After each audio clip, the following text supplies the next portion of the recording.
Good day, this is Phil Dalrymple, and this is the first in a series of videos introducing the starting process for the game Shroud of the Avatar, developed by Portalarium and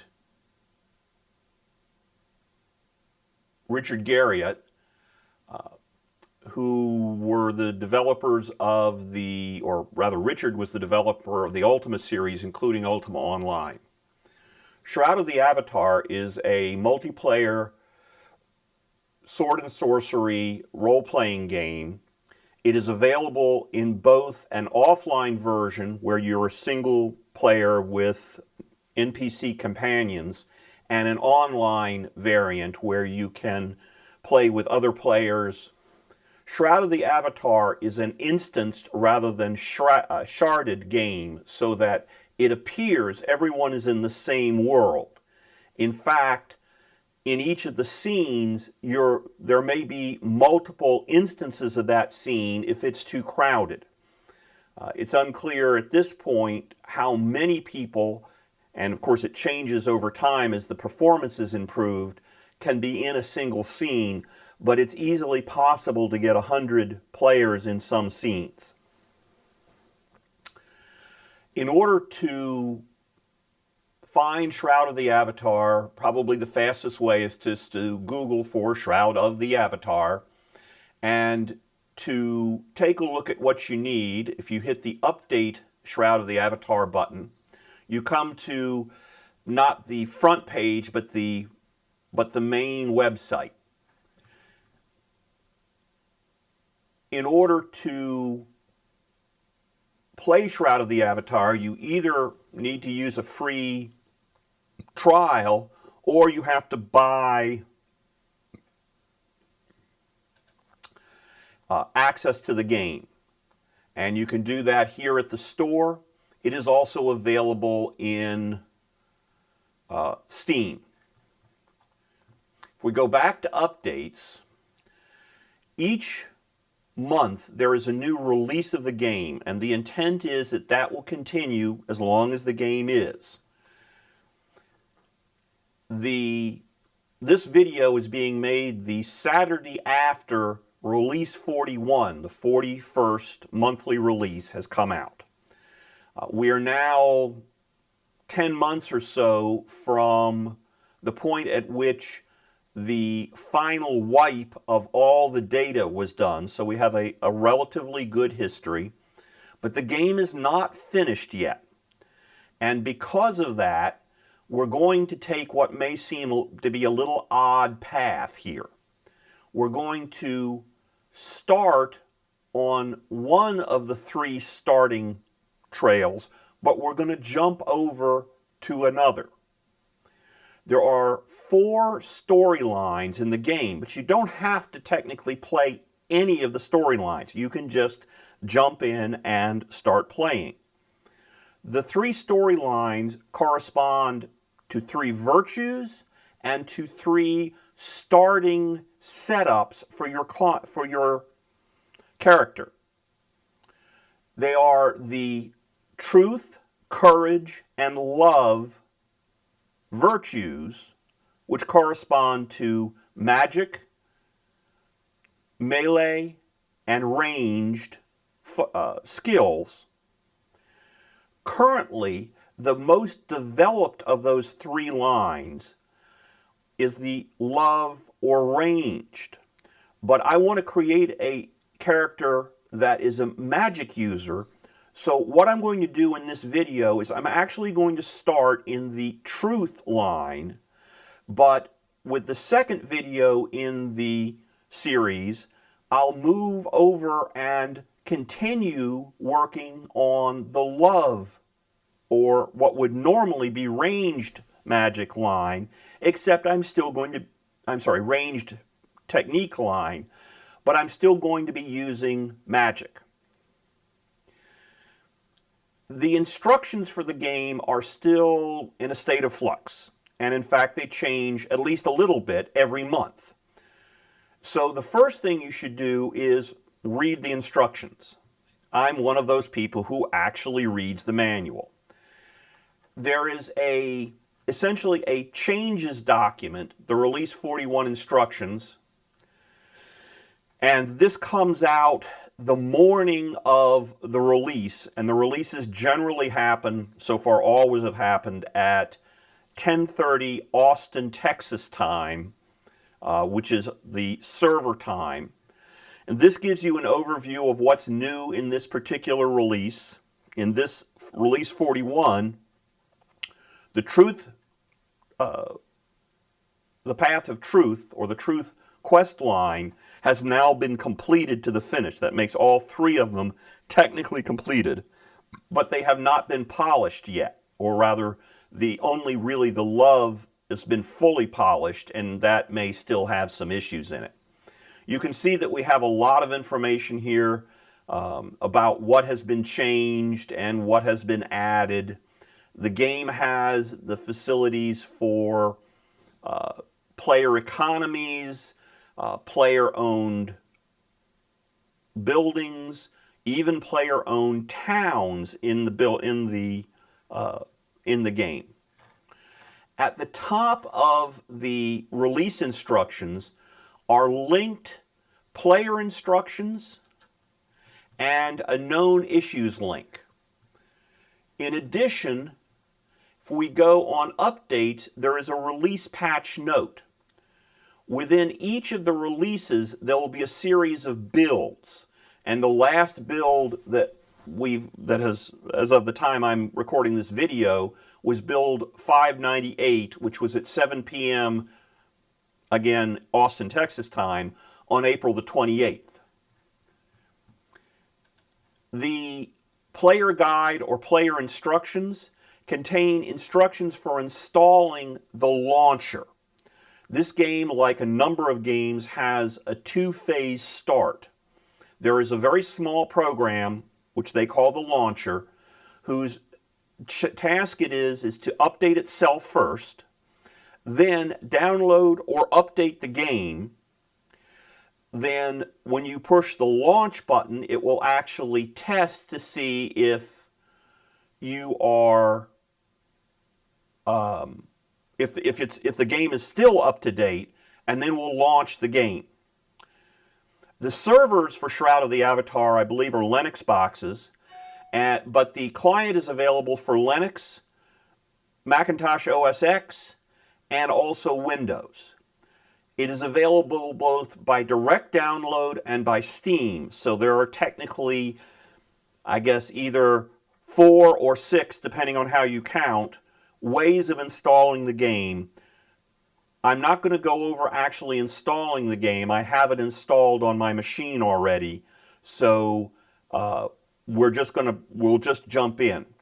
Now, I'm recording this on an OS X machine on a Mac, and but the basic operations are going to be extremely similar on all the different machines. Now, let's take a look at the world we're about to enter. This is the world of New Britannia as it currently exists with Episode 1 of Shroud of the Avatar. It's composed of 2 land masses. In the northeast sector is the Hidden Vale, which is an island, which was actually the first developed area. And in the southwest is the continent or island of Novia, where most of the action that we're going to do in these set of videos will occur. There are 3 starting scenes, all of them are in Novia, corresponding to the 3 different paths. The one we're going to come into, because we're going to start on the Path of Truth, is down in the southwest sector called Longfall of Novia. The actual starting scene is here at Blood River, and for this video we'll complete the Blood River scene and proceed down through this path to the town of Erie, where we will end the video after taking care of a few other things.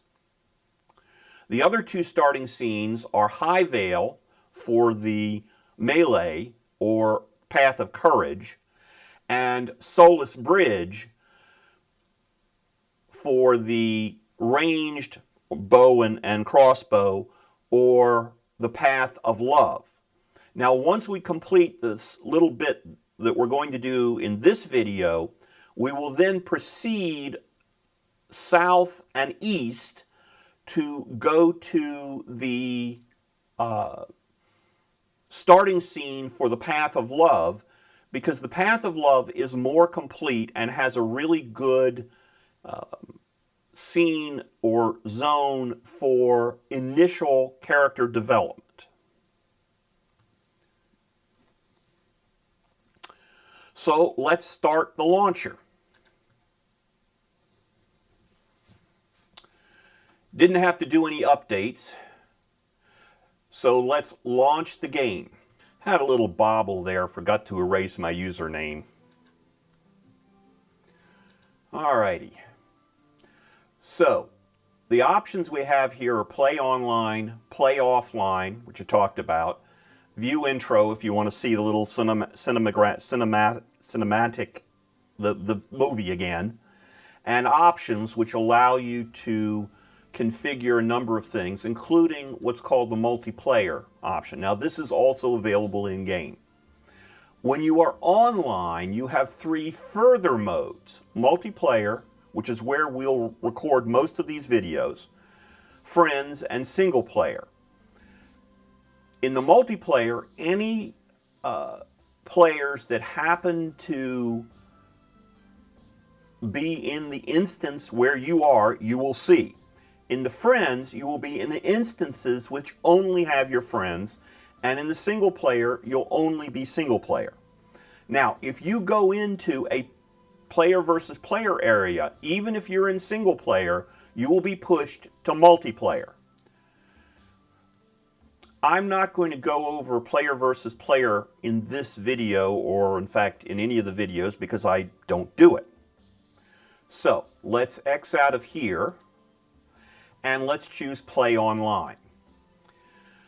If you're going to go online, you're going to have to log in. The first time you go offline, you also have to log in so that it gets the configuration data one time from the server. Also, if you're offline when you collect your rewards the first time at the bank, you also have to identify yourself. So you put in your username and your password, and of course then log in. But since name and password aren't in fact name and password, if they were, I would have gotten a big surprise, that won't work.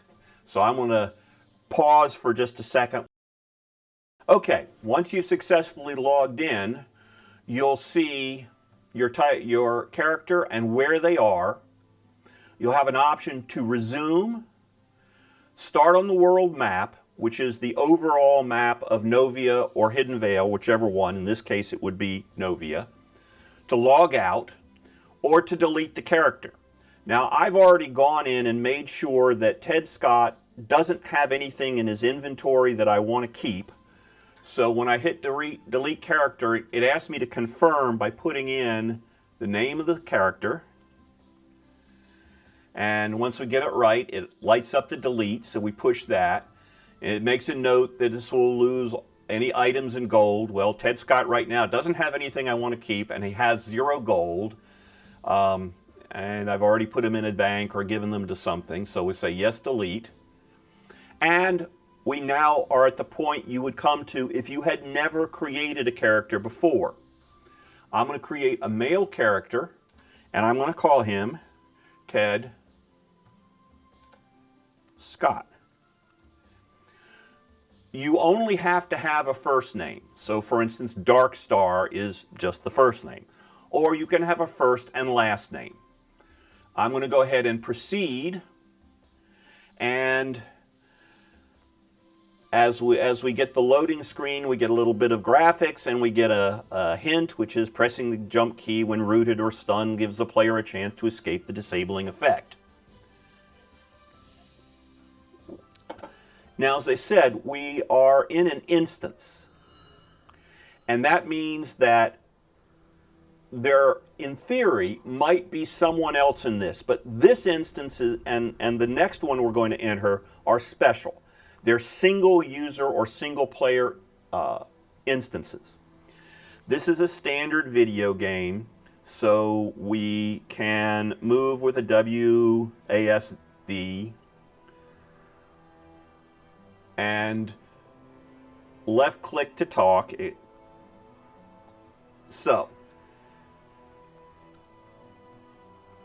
we'll say hail.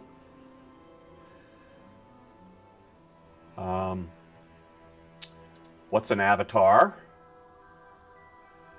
Oh, you're here to guide me. Okay, great. So we got a manifest. Now, sometimes when there's too much text here, there'll be a continue at the bottom. It talks about the magic mirror, which is how we'll create the look of our character. And we'll just click on that again. Now we also can click down here about the Oracle. Oracle guides everyone's path in New Britannia. Let's see what New Britannia says.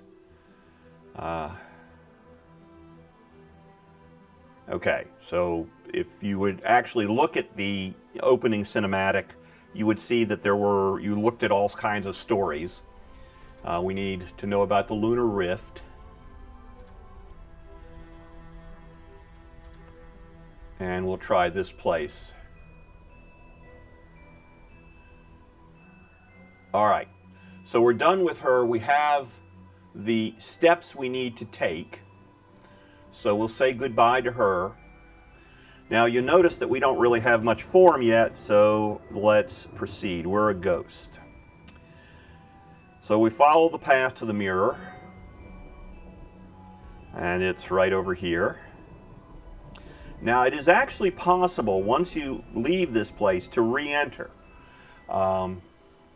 As we gaze into the mirror, we change scenes. All right, it's time to create our character. So I'm going to lighten him up a bit, so be kind of ordinary, and I'm going to make him a big guy. And the hair, we have a number of choices. The choices are somewhat limited, but I'm going to leave it at, oh, back again, at slick. And we'll give him a beard. How about a full beard? There we go. So let's see. Okay, that's not too bad. Hair color. Let's go with, let's see, what does red look like? Ooh, that's too much. White, a little too, maybe a little lighter. There we go, I like that. Now, let's see, eye height. Make him look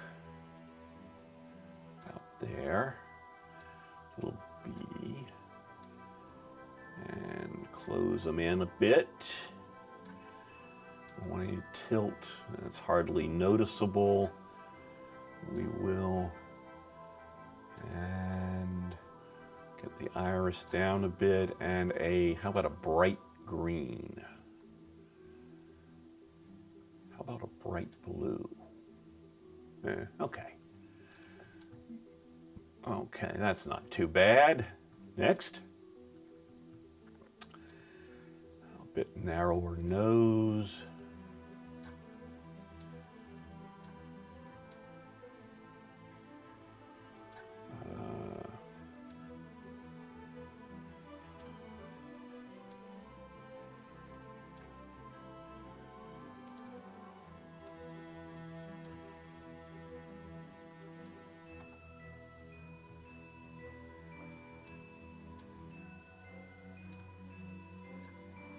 Bit of a narrowish look, I think.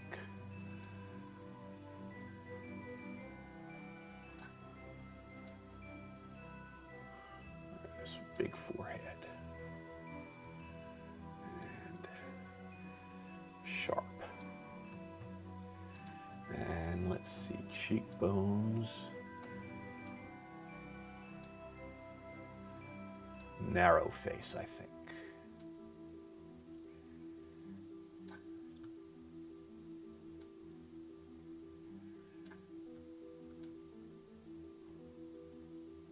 Quite that long. Small mouth, yes. with smallish lips. Because I have a beard, this one hardly shows, but actually mustache. And there, and last but not least, sharpen them up.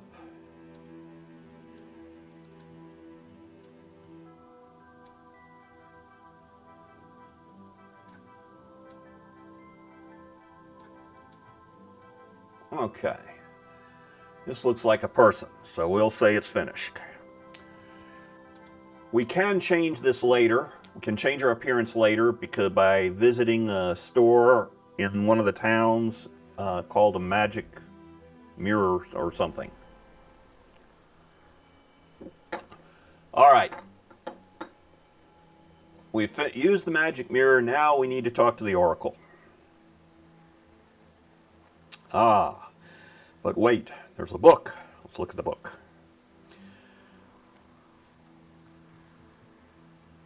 New Player Handbook. Let's go ahead and take that.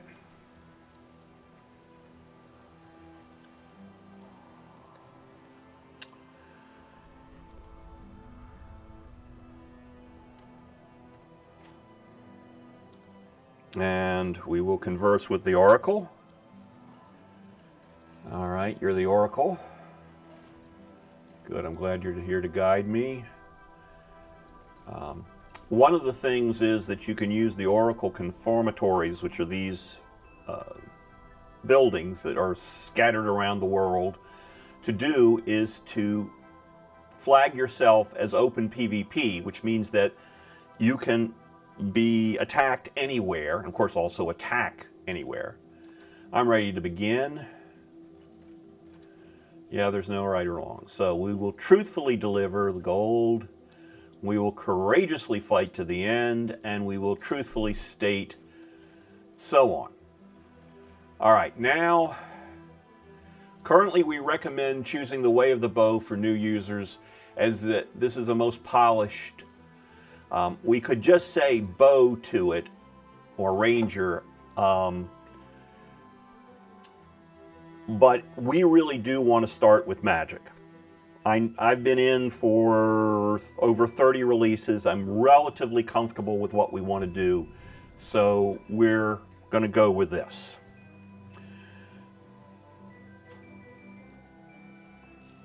And let us now proceed to begin the game proper. This scene that we're in now and the Blood River Massacre are single user instances. Those happen in storyline places throughout the game. Often those instances or those scenes have variants which are multiplayer. So you can return, and likely will return, to Blood River, to Solace Bridge, to High Vale, any number of times. Okay. That little mechanical insect is a watcher. It's what the Oracle uses to watch over things. Before we start doing anything else, let's go ahead and take a look at the setup that has been created for us. Along here at the bottom are a series of slots for what are called glyphs. There are a total of 10 of them, 1 through 0.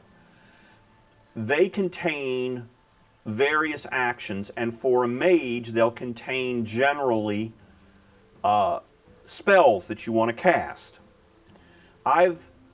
If we hit the escape key, we can go and alter the controls or the interface. So we can say how we want to do our inventory, our hotbar, which is this bar with the glyphs on it. Nameplate and chat. If we look at controls, we can change the mapping for our keyboard. And I've made a few changes here. One of them is that I have mapped the tab key to change between cursor mode and reticle mode. So when I am in reticle mode, and the center of my screen has a reticle in it, and when I'm over something that I can do something, interact with, I see a cog circle. By the way, you can't interact with the watcher. I've also mapped the K key to be the skills. And one of the things you have in the K key is a help button that tells you about the skills. So we'll dismiss that. Now, skills come in adventuring and crafting. The crafting skills we don't really worry about quite yet. We have the potential for using them here shortly, but they're set up in a reasonable way. They're set up the same for everybody. The adventuring skills are a little different though. So for instance, if we look in Shield, we have no skills activated. If we look in Blade, we find that Bladed Combat, the base skill is there. It is set to train. I currently have 5 in it.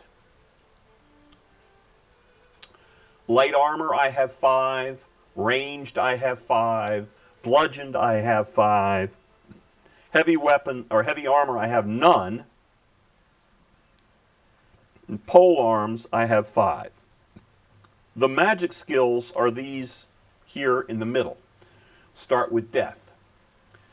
I have 1 item in death, which is tap souls. This takes health and transfers it to focus or mana. In fire, we have 3 skills.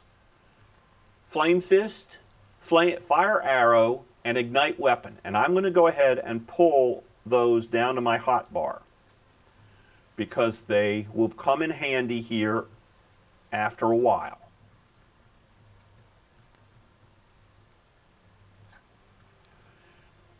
In Sun, we have 1 skill with 20, which is, we've already gotten the hotbar, which is light.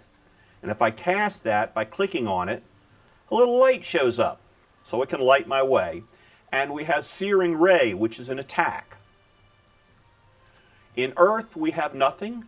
In Life, we have 2 items, Healing Touch and Purify. We have Healing Touch in the bar already. We're going to hold off on Purify because we won't need it for at least a while. Water, yes, he's going to come and scan me. Again, nothing. Moon, nothing. Air, we have Gust.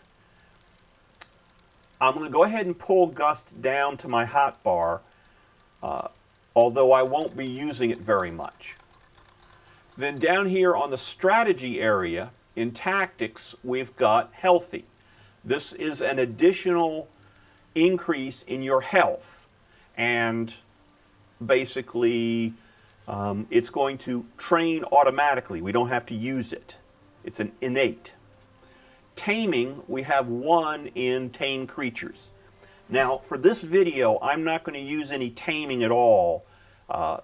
Taming uses silver, which is also used for masterworking, and I tend to want to be able to masterwork more than I want to tame.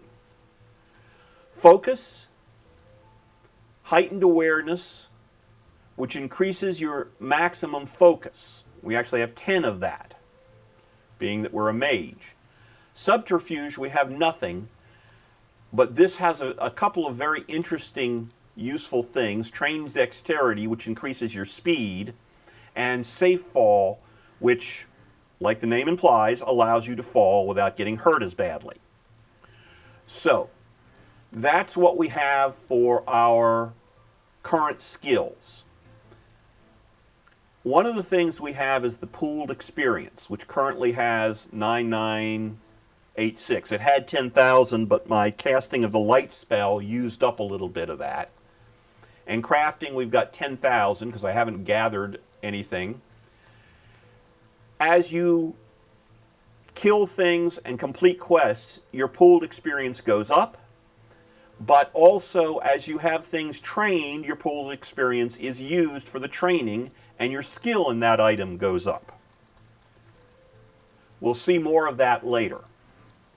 Let's go ahead and bring up our inventory. And in addition, in this hotbar, we can put in some potions. So I'm going to put in Potion of Health on 0 and Potion of Focus on 9. What we currently have in our inventory is Known Issues, which is a book, New Player Handbook, and Player Events, which are also books. We have 10 Black Pearl, 10 Mandrake Root. We have a map of Solus Bridge being the starting location for the ranged or love quest or line. We have 10 Nightshade. Nightshade, Black Pearl, Mandrake, Spider Silk, Sulphurous Ash are all reagents, and they're used for higher end magic. We also have 3 repair kits tailoring. We have 3 recall scrolls and 3 teleport scrolls. The recall and teleport scrolls are used to fast travel. The recall scrolls go to a location that you've set. I haven't, of course, set one yet. The teleport scrolls allow you to go to any friend, anyone you have put on your friends list, who is in the same mode of game as you are. All right, let's begin. What we're going to do is we're going to need some gold and stuff. So what I'm going to do is loot these corpses. And I do that by double-clicking or hovering my reticle over it and either clicking on it or pressing the interact key, which I've bound to the E key. So we'll just grab everything here, because we are going to need some gold. Oh, I guess we can interact with the Watcher, but he doesn't say anything.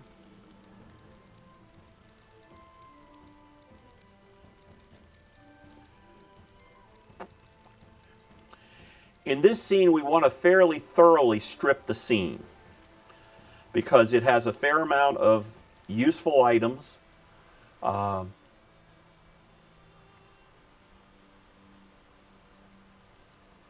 Okay, they're talking about any clues to what happened. I believe all of these bodies are not, well, maybe some of them are human. Yes, some of them are.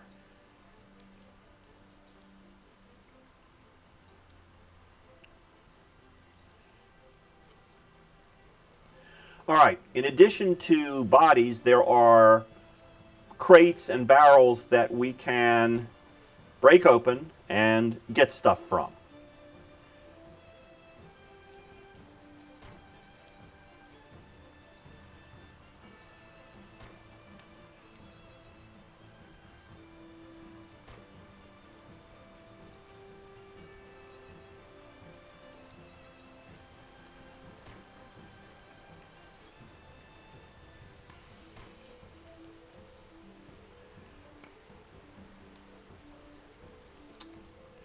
Now, environmental fire can hurt you. That one did. So let's go ahead and cast. Oh. But it does eventually go out, and we again eventually regain our health.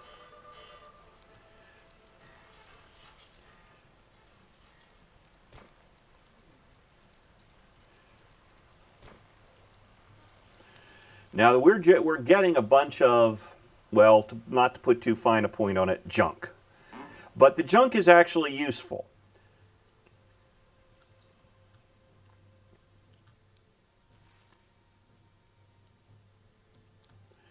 I am going to avoid picking up everything. Now when we see a book or a note, we can choose it, we can activate it, and we see some notes that elves apparently don't understand fiction. I'm not sure I do, but you know, hey, whatever. Actually, I like fiction, but so let's go on up here and okay, so let us interact with him. He wants my name. Case doesn't matter.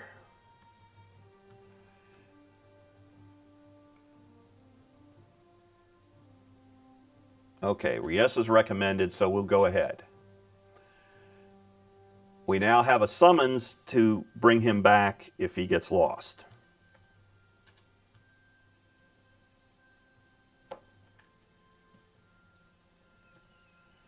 Okay, let's continue our collection of stuff. He's going to wander around behind us.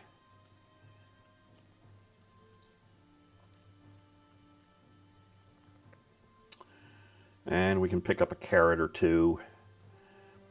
Carrots and tomatoes are useful in cooking. We'll get into that a bit in the second video. Here's another building.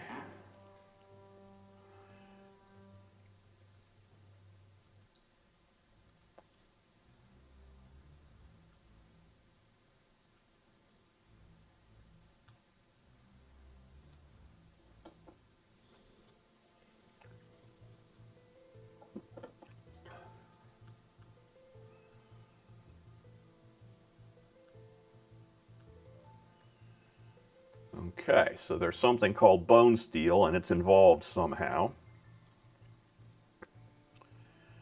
I'll grab a trout.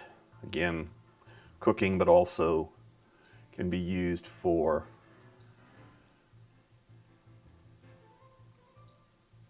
also a good idea in this to go upstairs because there's stuff up here.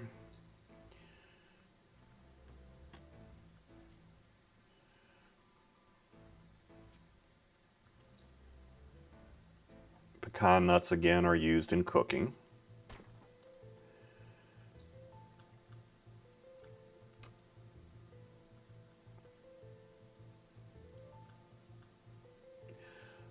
The equipment that you recover here is not usually the best and is fairly poor, but it can be used for a number of things. One of them is it can be processed through crafting into scrap, and you'll notice we're also getting a fair amount of scrap here.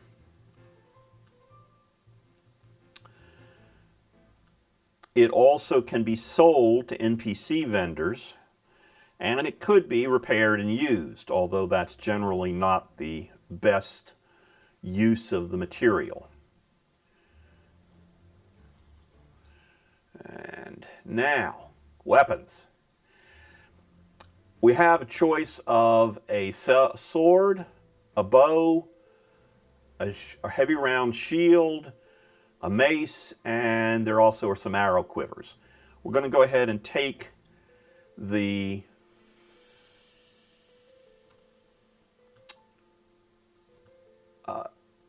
shield and sword to get started with. Even though we're a mage, because we're low level, we're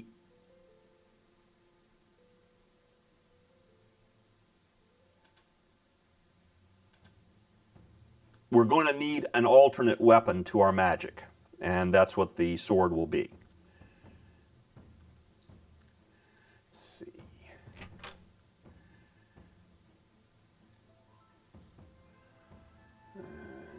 Nothing in here of use.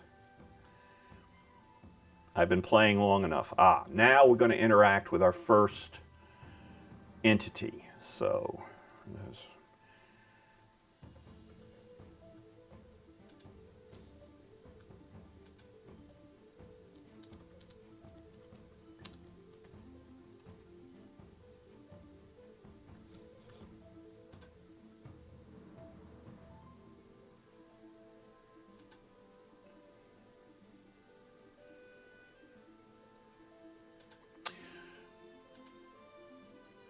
it seems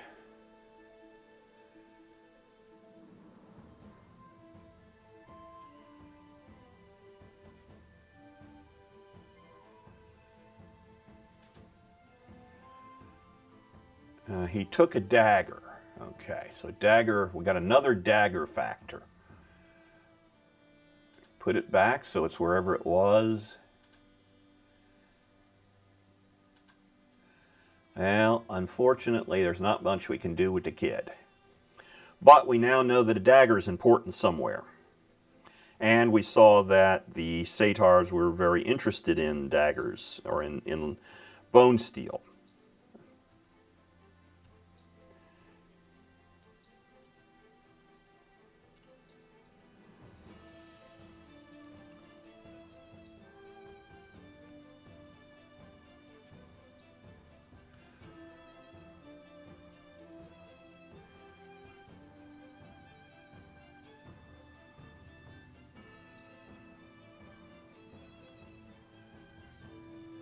So we're just going to go ahead, and I may cut out a bit of this, just because you've seen me loot things here.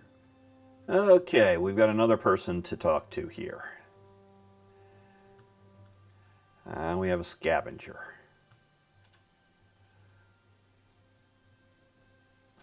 Now, when you talk to someone, you can say name or hit the name button, and they will tell you their name. So this is Fingers Slate.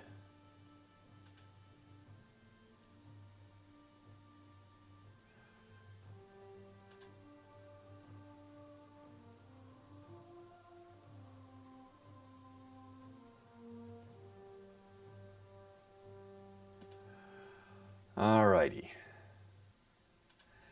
We've gotten enough from him.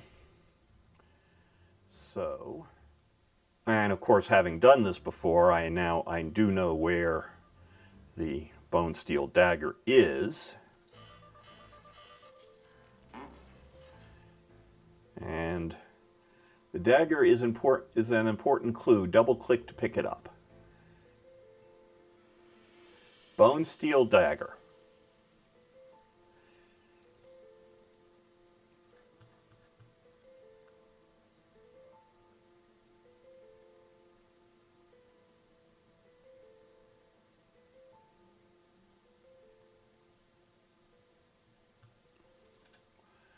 Okay, the satyrs are really serious. Now let's go ahead and take this book, just bring it onto ourselves, because I think it might have some value later on.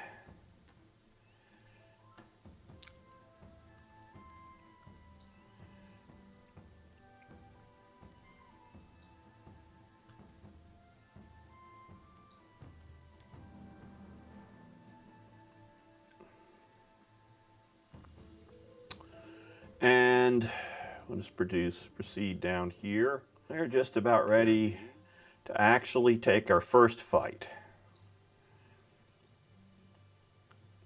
But not with this guy. He's the guy that's going to let us out of here. Okay, 573. That's not too bad. Now, he's waving. He wants to talk to us. So let's...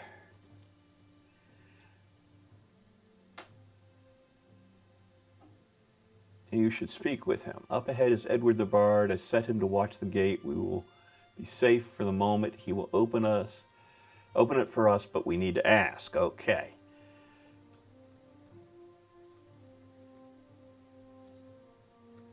Here we go. So, speak to the gatekeeper. We also have the...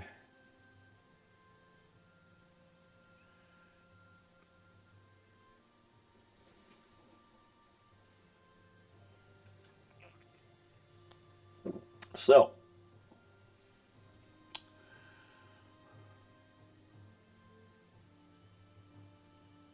another entry in my journal that while the passage is still in active development, I should explore a path of love and find Guard Stanley's by taking the boat under the bridge. Well, the boat under the bridge is not there. So, we're going to say ready and goodbye and hit the Z key to draw our sword. And he points his finger and the gate opens. Now we have baddies. So we'll target one of them and hit them with a fire arrow, and as they're approaching with this, and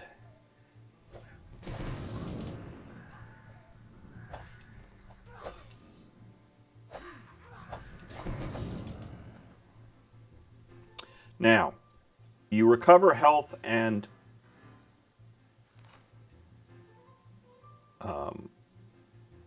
focus faster when you're out of combat. So especially early on, you want to come out of combat when you can.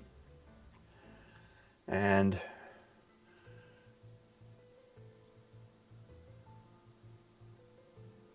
yes, it tells us what we already know, that we can do magic. And I'm hit him with the sun and draw him, and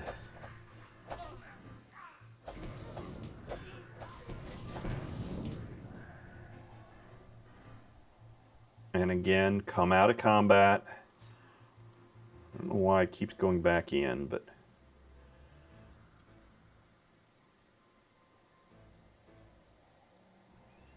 all right, back off to cause him to back off a bit, and we'll grab everything they got.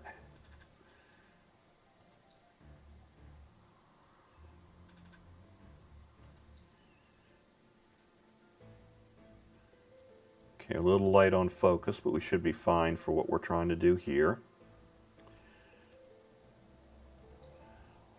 A few more bits of gold.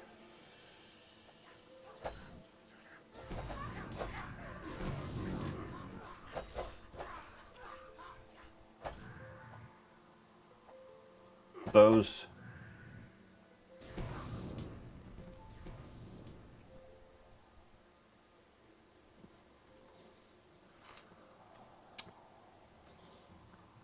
let's go ahead and pin the 10 points of critical damage. Ted Scott's skill, Bladed Combat, has increased to level 14. So I've actually been making progress as we've done this towards, now we're going to hit some mage users here.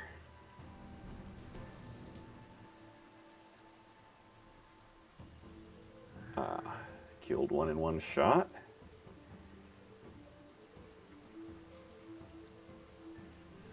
We have a little bit of a fizzle chance.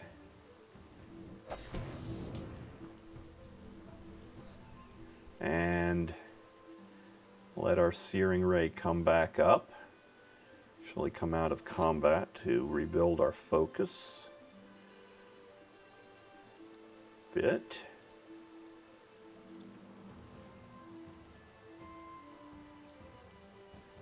And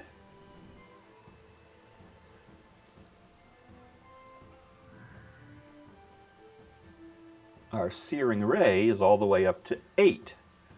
Again, come out of focus while we loot these guys. Can loot when we're in combat, but it helps to build our focus back up if we come out. So we have the Elf War Commander to take out. Okay, good. Into combat. Ignite our weapon. We have some chance of fizzle on our flame arrow or fire arrow. We just have to try again. Or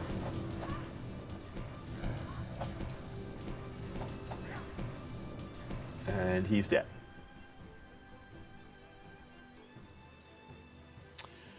So, come out and proceed downward.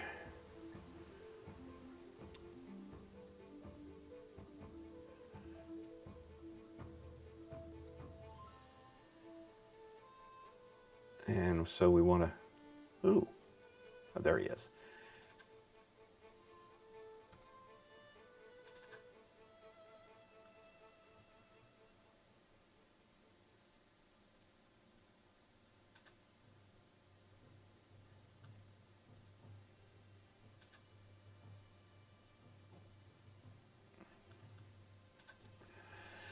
Tells us about the satyrs.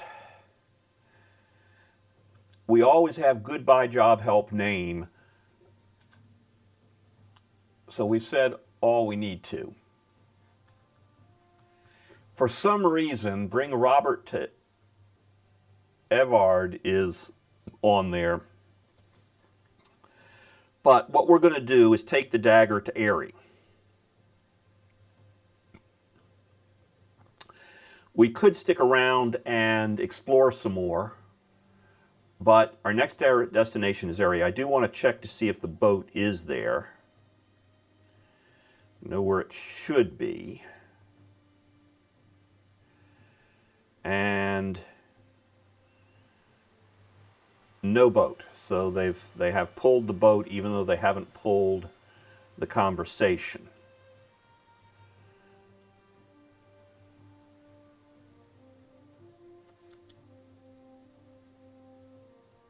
But that's okay.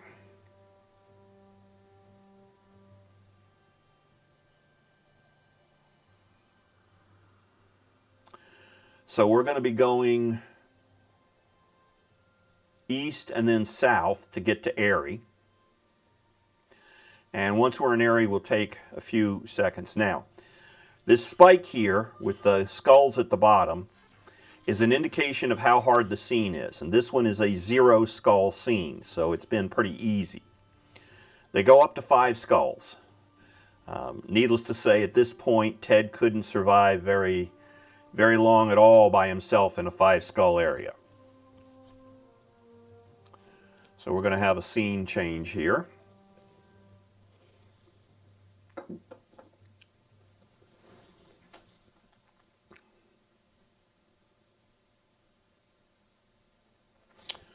Now, while the scene is changing, let's take a look at Aerie. By the way, these maps are not generated by Portalarium, they're generated by a player. And they were good enough that Portalarium actually has integrated them into the game.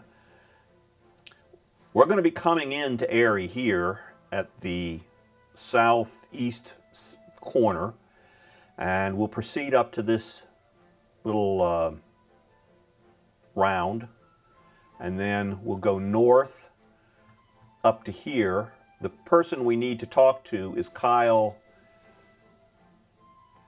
Berand, the blacksmith, and he'll tell us a little bit about the bone steel dagger that we have. So now we're on the overworld map. We're on Novia, and we can go southeast, and we want to stick to the roads because that speeds up our traffic, and then south.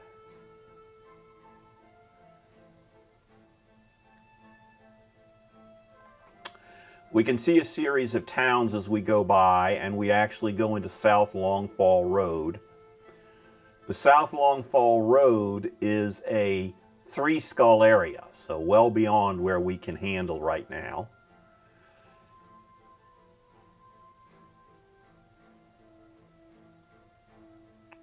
And we get up into Aerie, and it says enter Aerie by pressing the E key, and we'll do so. You can also double click. And it indicates that crafting recipes can be bought, taught, or sought all over New Britannia. But we're not going to be covering crafting in these sets of videos.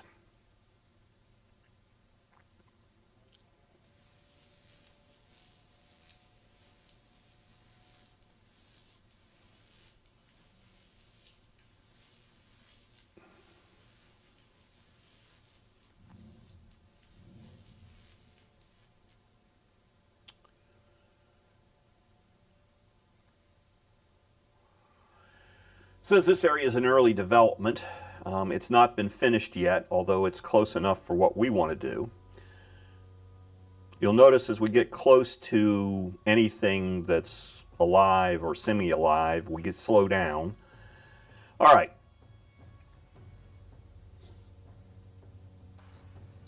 This is the town crier. Each of the towns has a town crier, and we're actually going to want to interact with him for a little bit here. And we at the bottom see the reason why. You received 100 gold. We don't really care about lots that might be free in here or say hello, and town criers generally don't have a name to tell you. So we've gotten our 100 gold, which has brought us up to 851, which is not a bad starting place. We can dismiss the lot list because it's not updated yet. So we are in Ari. Now, if we were to ask around, we would be told to talk to blacksmiths, and there's a bunch of blacksmiths in town, but I happen to know the one we need to talk to, and he's up this way. So there's a blacksmith right here, but he's not the right one. What we're looking at right now is a crafting arena or crafting area. It has all the crafting tables, or some of them anyway. But again, we're not going to be doing any crafting here, so we're proceeding along.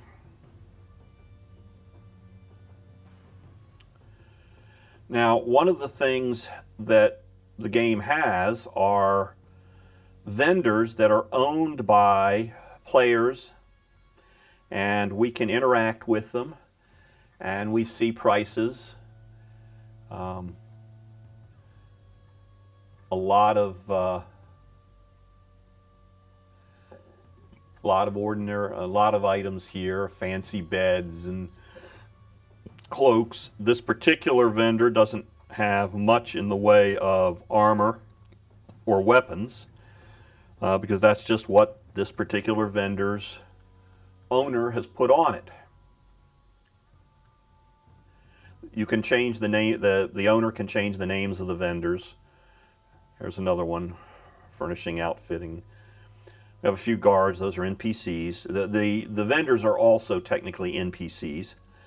There's a traveling merchant, he doesn't have much. Try one more. Player vendor. Obsidian potions.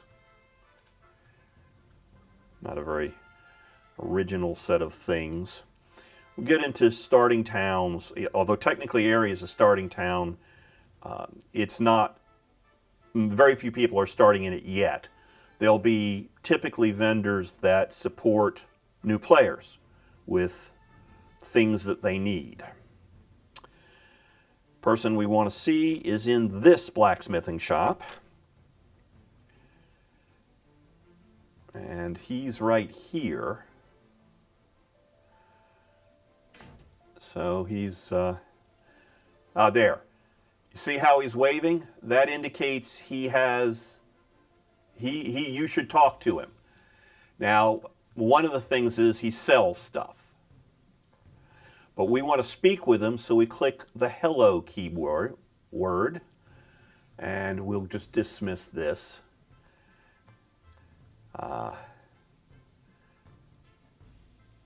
So first off, we'll say name. Okay. Bone steel. Now this is, we've shown him the dagger. Ever seen by man using one of powerful ancient weapons. You have in your hand a relic of the Obsidian Wars.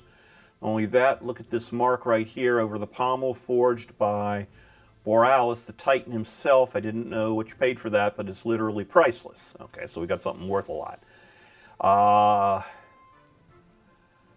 Yeah, so we're in the...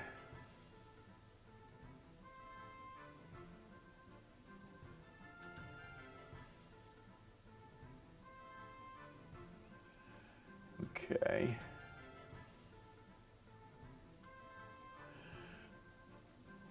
All right, so we've taken the dagger to Ari, and we're supposed to learn more in Veritas, in the Virtus. So we now have completed our first step on the path of truth. And with that, we're going to return to the square, the entry square, or entry round, and or common, or whatever it is, and we're going to end this video there. Now, at the moment, we're not overloaded. But if we were, or even if we weren't, but we wanted to reduce our load, there are a couple of ways to do it.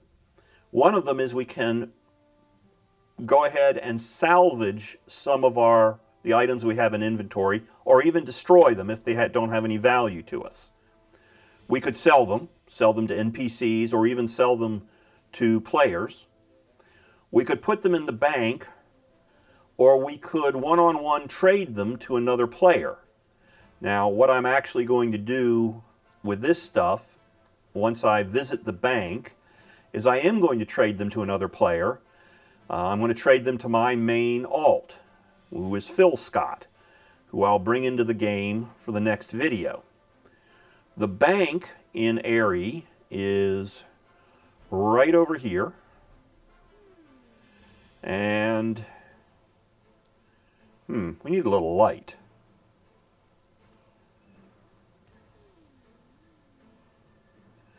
That is the bank symbol, the sort of box and cog and thing around it. And this is what the inside of the bank looks like. In some cases, the banker is just in a tavern or standing out, but here's what he is. So this is where we're going to end this video. Hope you liked it, and the next video we will proceed from here.